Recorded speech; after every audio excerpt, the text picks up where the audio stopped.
I'm kind of snobby. Why did this have to happen to me? I'm gonna start fighting crime. I'm gonna start robbing banks, whatever my mood is. So you can't really be that mad at me. I'm a weirdo person. He's Bulgarian. I'm sorry. That's really cool. I don't even have a reason why. Kim here, and I decided it is time to give you guys some bookish facts about yours truly. Everyone reads differently. Everyone has their own weirdo little quirks and personality traits and preferences when it comes to how they read. Mine are super weird. So enjoy. Bookish fact number 1. I am a bookmarker. I write in the margins, I add sticky notes everywhere, I take notes, I highlight, I do everything. When I find something beautiful in a book, it's gotta be documented. Only if I like the book. If the book is stupid and dumb and plotless and pointless, then it gets ignored.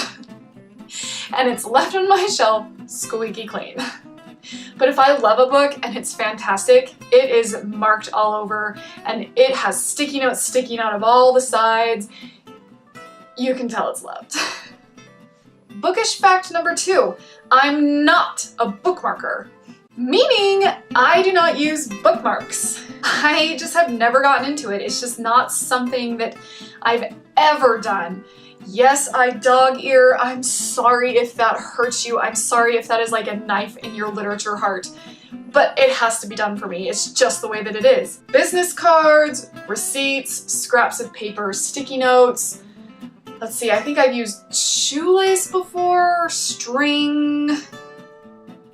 One time, I think like my cat's paw, I actually had to use for a moment. Yeah, basically anything but a bookmark is a bookmark.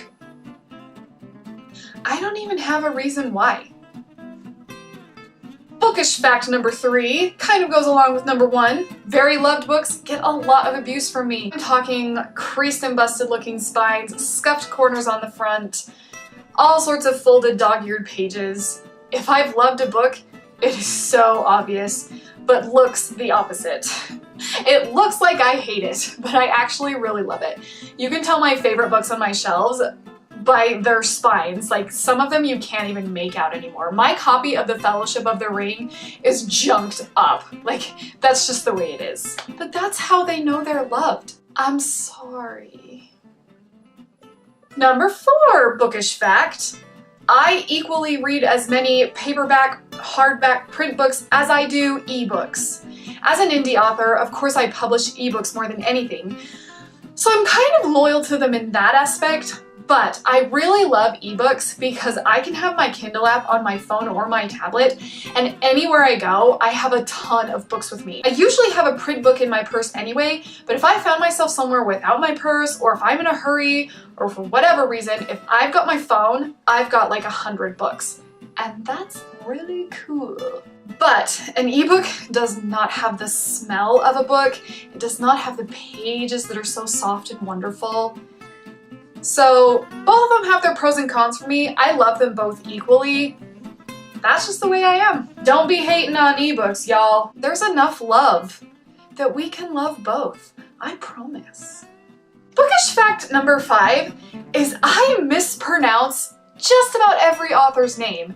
No matter what I do, I put the wrong emphasis somewhere, or I use the wrong vowel sound, whatever. I am super great at saying that author's name wrong. Authors' names, I am horrible at.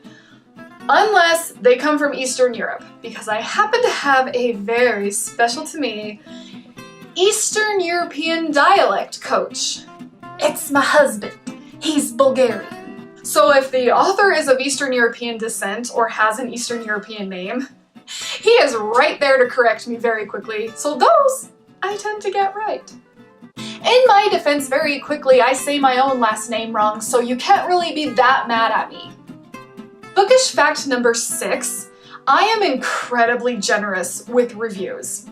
When it comes to giving things stars on Goodreads and Amazon, I usually add one unless it's already at 5 stars for me.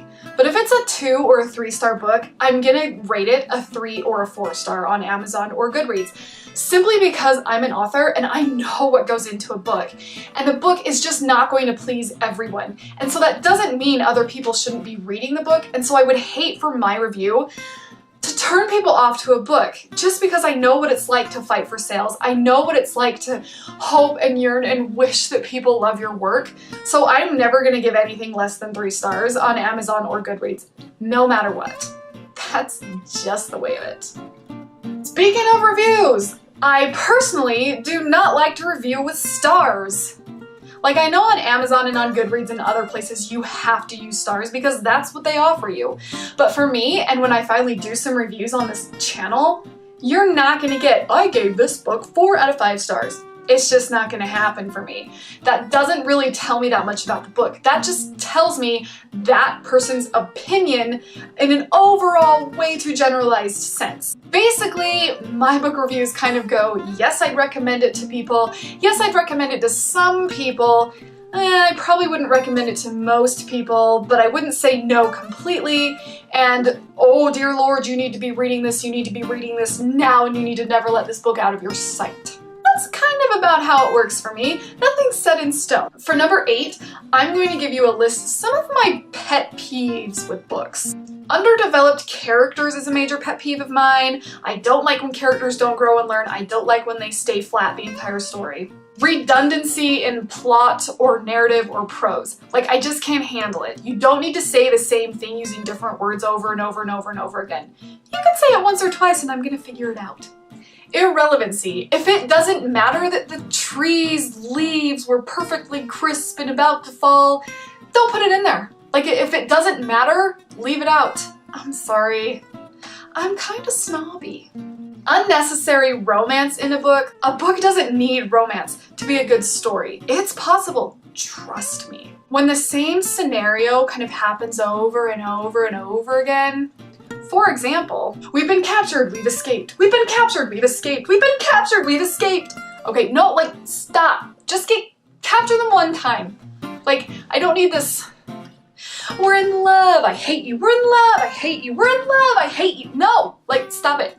You can do it once. Maybe even, no, you can do it once. Not even, like, I just, like, are you out of ideas? Like, I go really crazy when a story just kind of is the same scenario happening over and over and over again with no new material. Like, that's the same story happening time and time again. And I really don't have patience for it. Wow, I sound just like the snootiest snoot. The chosen one or the new power denial. I feel like if I was randomly bestowed magical powers, I'm gonna be pretty excited about that. I'm not gonna sit there and go, Why did this have to happen to me? no, no, no, no, no. Sometimes a chosen one situation can kind of suck, like Harry Potter. I kind of get why sometimes he was a little emo angsty about it.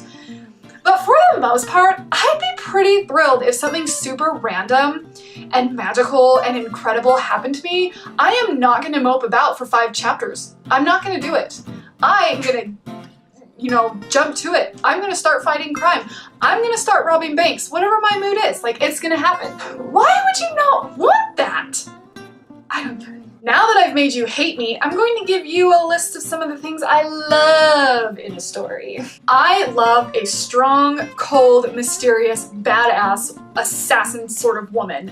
I love when she is dark and twisted. I love when she is super powerful, but brooding about it. Like, for whatever reason, I want to be that. I want to be this, like, mysterious woman who's all powerful, but you don't understand her backstory, so you don't know why she's so angry about it. Like, I love that. Like, I'm sorry if it's overdone or whatever, but I love it. I also adore overly intelligent people, like the Hermione Grangers of the book world. I just love that. I love when they are too smart. I love when they're too smart for their own good. I love a dude in a book that is extra, extra intelligent. Ooh, it's still my heart. That intelligence is sexy. I love dragons in a book. If a book has a dragon, I'm gonna like it. Like, it's really that simple, I feel like. I love dragons.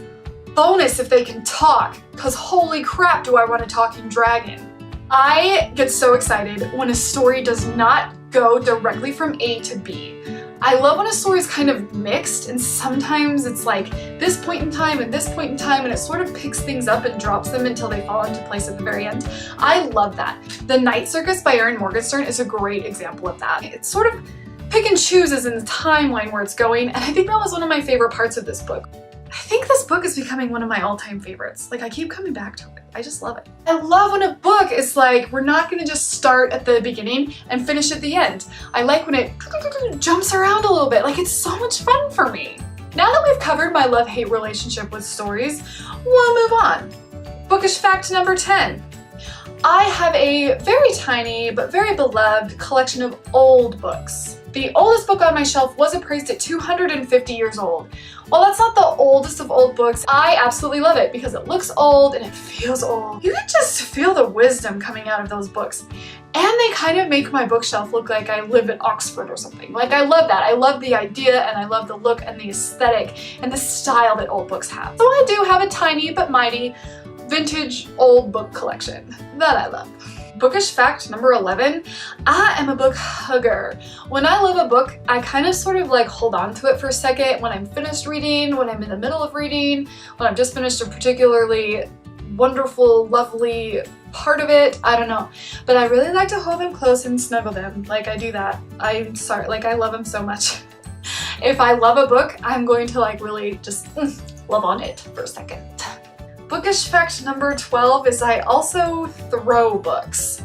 If a book makes me mad, especially if a character specifically makes me mad, the book will be thrown across the room.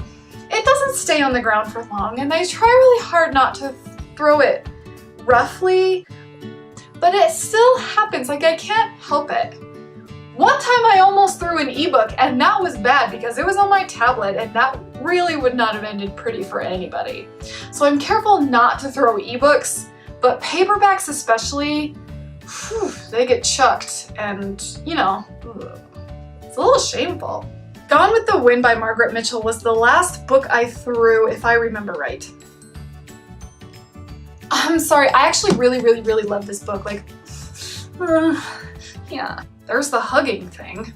But Scarlett was such a love-to-hate character. There was just one point where I was so over her snooty brattiness that the book was slammed shut and chucked down the hall. It landed with a thud.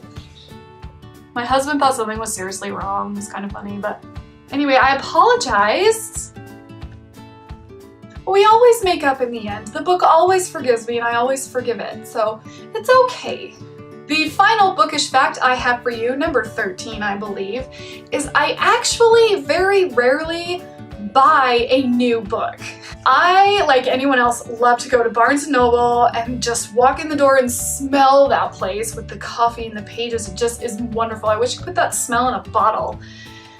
But I don't very often find myself there. I don't go to the bookstore and pick a book from a shelf and buy it. It's just not how I usually operate. As I've mentioned, I'm very big on ebooks, so if I'm buying something new and not used, it's usually an ebook.